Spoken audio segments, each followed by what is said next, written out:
Mr. Lansley, we're not very happy with your plans for our NHS. I can't imagine why not. This is what you guys have been asking for years. The freedom to run the NHS the way you want it. But you're making it so complicated. And you're making it much easier for private companies to come in. All at a time when we're totally strapped for cash. It's going to be a disaster.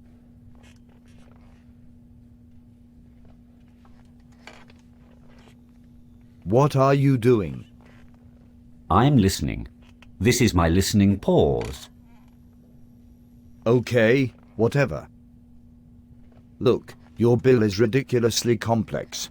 Hardly anyone can understand it. I thought doctors were supposed to be clever. Don't be snide, Mr. Lansley. Your bill takes 3 layers of NHS bureaucracy and replaces it with around 7. How can we afford that?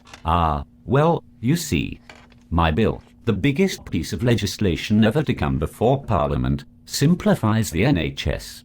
This will save us lots of money. At the same time, we're opening it up to competition from the private sector, which guarantees quality.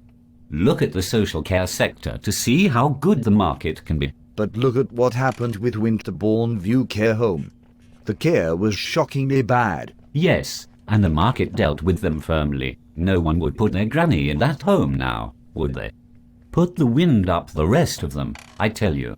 Market pressures are much better than relying on some bureaucratic regulator. So the NHS is not going to be so tightly regulated in future? On the contrary, Monitor will be strengthened as the regulator to make sure that the free market works. So if this is all going to be so wonderful, why are the BMA, the RCN, the RCGP, and so many other healthcare representatives against your plans? They're reactionary, and they don't understand the bill.